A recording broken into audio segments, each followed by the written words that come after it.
വീട്ടിൽ കയറ്റം കൊള്ളാത്ത പാട്ടി നിന്നെ എന്റെ കൂട്ടുകാരനെ പറയണ കണ്ടേ.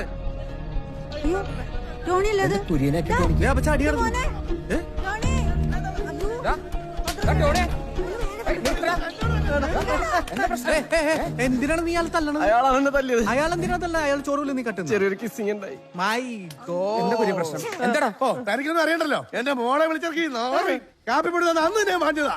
എന്നിട്ട് നീ എന്നോട് ആൾക്കാർ കേൾക്കും, നമുക്കൊന്ന് ഇരുന്ന് സംസാരിക്കും. ഒരു സംസാരമില്ല, നമ്മൾ തമ്മിൽ ഒന്നുമില്ല. എടുത്തു പറയാവുന്ന എന്തും മേന്മയാണോ എന്റെ വീട്ടിലുള്ളത്?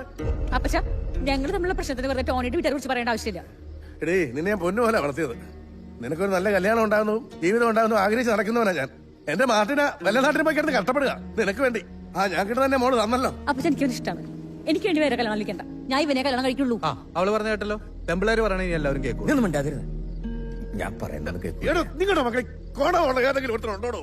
എന്ത് കോണമുണ്ടാണോ എന്റെ മോളെ ഞാനിവിടെ കെട്ടിച്ചു കൊടുക്കുന്നത്? മര്യാദയ്ക്ക് ഒരു ജോലി ഉണ്ടോ ഇവന്? നാളെ കല്യാണം കഴിഞ്ഞാൽ ഞാൻ തന്നെ ഇവർക്കൊക്കെ ചെലവിന് കൊടുക്കട്ടെ. നിങ്ങൾ ഇങ്ങനെ ഒച്ച ഉണ്ടാക്കേണ്ട കാര്യമില്ല. അവനും അവളും തമ്മിൽ ഇഷ്ടത്തിലാന്ന് നാട്ടുകാർക്കൊക്കെ മനസ്സിലായിട്ടുണ്ട്.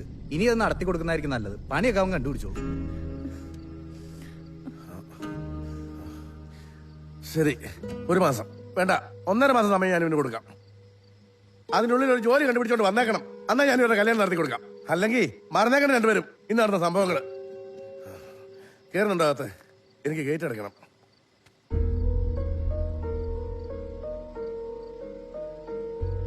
വാങ്ങല്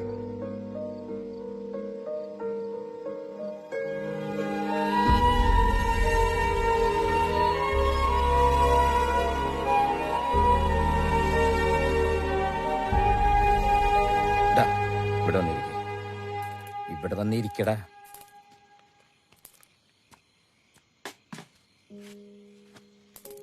എന്താണ് ഇവിടെ ഒരു ബഹളം? ഒന്ന് ഉറങ്ങാൻ സമ്മതിക്കോ? 2 ആഴ്ചയായിട്ട് ഞാനിങ്ങനെ മനസ്സിൽ വിചാരിക്കായിരുന്നു, ഈ കുടുംബത്തിൽ ഇപ്പൊ വലിയ പ്രശ്നമൊന്നുമില്ലല്ലോ എന്ന്. അപ്പോഴേക്കും ഒപ്പിച്ചു വെച്ചില്ലേ അസുരവിത്ത്. മക്കളെ, ഞാൻ പറയുന്നൊന്ന് കേട്ടെ. ഈ നാട്ടില് ഇത്രയും കുരുത്തക്കേടും പേരുദോഷമുള്ള വേറെ ഏതെങ്കിലും കുടുംബക്കാരുണ്ടോ? എന്താടാ നിങ്ങൾ ഇങ്ങനെ? അപ്പച്ചൻ അങ്ങനെ പറയിടാവേണ്ട കാര്യമില്ല. പിന്നെ കാലങ്ങളായിട്ട് നമ്മുടെ കുടുംബത്തിന്റെ പാരമ്പര്യം ഇങ്ങനെ തന്നെയല്ലേ? അപ്പന്റെ അപ്പൻ, അപ്പാപ്പൻ, അപ്പാപ്പന്റെ അപ്പൻ, എല്ലാ നാട്ടിലും മഹാ തല്ലിപ്പൊളികളല്ലായിരുന്നോ? ഇതൊക്കെ ഒന്ന് മാറാൻ വേണ്ടിയാണ് ഞാൻ എന്റെ റൂട്ട് ഒന്ന് മാറ്റി പിടിച്ചത്. അതും തോൽവി തന്നെയല്ലേ? ഇറക്കടാ, ഞാൻ തലവലി പൊളിക്കൂട്ടായി. U thief. മോനെ ടോണേ, ഇവർ രണ്ടുപേരും പാഴായി. നീയാണെങ്കിൽ പാഴാവണ എന്റെ വക്കത്താണ്. ഏത് വക്കത്ത്? നിങ്ങൾ തമ്മിൽ എന്ത് തല്ലിപ്പിടുത്തം വേണമെങ്കിൽ ആയിക്കോ. ഈ നാട്ടുകാരുടെ മെക്കട്ടുകാരാന്ന് പറഞ്ഞ വെല്ലോട്ടും തലചിറ്റ് വീണ ഒരു ഉപ്പുസോട വാങ്ങിച്ചു തരാനുള്ള ആളാണ് ഈ കുര്യാക്കോസ്. അയാളെയും വെറുപ്പിച്ച്. അയാള് നമ്മുടെ കുടുംബത്തിനെ അപമാനിച്ചത് നീ കേട്ടാ?